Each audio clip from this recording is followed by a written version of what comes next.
नमस्कार। दुनिया की सबसे अच्छी दाल कौन सी है जिससे कि हम 100 वर्ष तक निरोगी रहेंगे और बीमारियां होंगी नहीं, और अगर बीमारियां भी हैं तो वो भी रिवर्स धीरे धीरे हो सकती हैं अगर हम इस दाल का उपयोग करेंगे। क्योंकि मेडिकल साइंस ने रिसर्च की है, मैं रिसर्च भी आपको सारी बताऊंगा, क्योंकि हर दाल की अपनी अपनी प्रॉपर्टी होती है। जैसे ये दाल जो है इनकी प्रोटीन्स बड़ी हैवी प्रोटीन्स होती हैं, इनसे बड़ी शक्ति भी आ सकती है, वजन भी बढ़ सकता है और इनसे इनफर्टिलिटी भी दूर हो सकती है। लेकिन इनको पचाने के लिए हमें जिम में जाना होगा या 5-7 किलोमीटर की रनिंग करनी होगी या खूब देर तक कसी चलानी होगी। तो देखिए ये इनकी कंडीशंस हैं।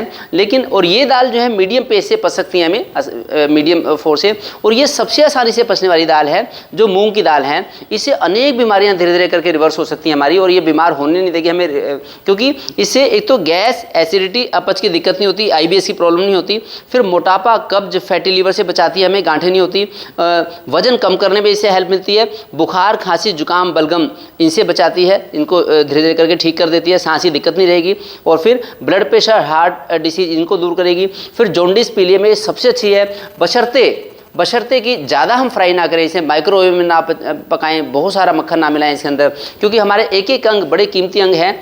अगर हम ज़्यादा हैवी प्रोटीन्स की वाली दालें लेंगे, एक तो हमें IBS की दिक्कत, गैस जो बड़ी आंतें सारी गैस से भरी रहती हैं, और फिर इससे फिर मोटापा होता है, फिर वजन बढ़ता है, फिर छोटी आंतों में भी हमें दिक्कत होती है, हमें एसिडिटी होती है, पेट में एसिड की मात्रा बढ़ जाती है अगर हम भारी दालें खाएंगे, ज़्यादा वायुवर्धक दालें खाएंगे, और गैस की दिक्कत होगी। बाकी लीवर में फैटी लीवर की चांसेस ज़्यादा रहेंगे, फीमेल्स में PCOD होने के चांस रहेंगे, और बाकी पीलिया भी है तो बड़ी मुश्किल से ठीक होगा अगर भारी दालें खाएंगे, और सांस भी हमारी भारी हो सकती है। किडनी में जो हैवी दालें हैं जितनी भी किडनी को परेशान करती हैं, क्योंकि मेरे पास अनेक पेशेंट आते हैं कि डॉक्टर साहब हमारी दिक्कत ठीक नहीं हो रही। देखिए अगर हम चने की दाल लेते हैं तो ये डायबिटीज़ में बड़ी अच्छी रहती है, एनीमिया अगर किसी में खून की कमी है तो भी अच्छी रहती है, अगर किसी में अगर चेहरे पे कील मुहासे हो, झाइयाँ हो, हाइपर पिगमेंटेशन हो तो दूध के साथ मिला के थोड़ा सा चेहरे पे लगा लें, उसमें भी चने की दाल हेल्प करती है। अगर हम मसूर की दाल की बात करें तो मसूर की दाल अपच में भी हेल्प करती है, लिकोरिया अगर किसी को है लेडीज़ को, लिकोरिया में मेंस्ट्रुअल ओवर ब्लीडिंग में भी हेल्प करती है। अरहर की दाल की अगर हम बात करें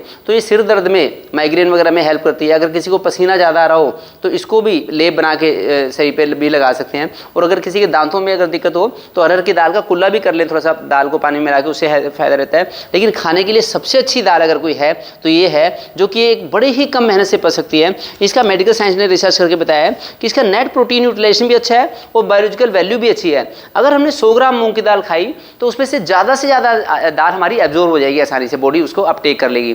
फिर जितनी हमने दाल खाई उसमें से ज़्यादा दाल प्रोटीन को बनाने में यूज़ हो जाएगी, वेस्ट नहीं जाएगी दाल। तो इसको पचाना बड़ा आसान काम है।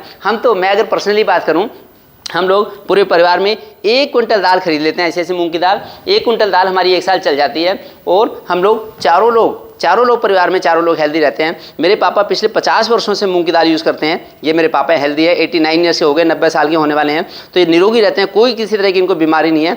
ऐसे ही और पूरी फैमिली हमारी हमेशा हेल्दी रहती है, 20-25 साल हो गए हम कभी बीमार नहीं हुए। तो अगर आपको भी निरोगी रहना है, हेल्दी रहना है, तो मूँग की दाल देखिए, इसका अच्छा तरीका है कि मूँग की दाल को अगर हम 1 दिन भिगो दें तो ऐसी थोड़ी फूल जाएगी। इसको पचाना बड़ा आसान काम है। अगर 2 दिन भिगोएंगे तो स्प्राउट बन सकते हैं 2 या 3 दिन में। तो लेकिन ये सबसे अच्छी सॉफ्ट दाल होती है। हम तो बेसन भी मूँग की दाल का यूज़ करते हैं। मूंग की दाल का बेसन बड़ा आसान है पचाना। लोग कहते हैं कि जी हमें तो फीकी सी लगती है, टेस्टी चाहिए, तो ऐसे अदरक का अचार से बना सकते हैं, धनिया की चटनी बना सकते हैं साथ में। बाकी ये छिलके वाली मूंग की दाल ठीक है, इसमें थोड़ी सी बाई हो सकती है जो धुली मूंग की दाल है, तो इसके बदले में ये अच्छी है, इसके बदले में भी ये सबसे ज़्यादा अच्छी है। ये इसका उपयोग करें क्योंकि ये अनेक बीमारियों से बचाने की शक्ति है इन दालों से। इनका ये जब दालें पचती नहीं तो गैस वगैरह होकर फिर मोटापा बढ़ने के चांस रहते हैं। जिन बच्चों को वजन बढ़ाना हो तो वो उनके लिए ये दालें अच्छी है, लेकिन उसके साथ में मेहनत भी अच्छी करनी होगी। ये इनकी कंडीशन है, शर्तें हैं कि खूब मेहनत करें। और इन दालों से अगर किसी को मोटापा है तो वो भी कम हो सकता है मूंग की दाल से, तो ये मोटापे को दूर करने वाली है और ये सारी दिक्कतें दूर होती हैं इससे, अगर हम इस दाल का उपयोग करें। मैं चाहता हूँ कि सब लोग इस दाल का उपयोग करें और निरोगी रहेंगे, तो उसका सब लोग फ़ायदा उठाएँ। और मैं तो ऐसे लाइव सेशन करता ही रहता हूँ इस यूट्यूब चैनल पर, और हर संडे को शाम को 4 से 5 में लाइव भी होता हूँ। और ऐसी ही लाइफस्टाइल की, खान पान की बड़ी सारे लाइव सेशन मैंने किए, बड़ी सारी वीडियोस हैं।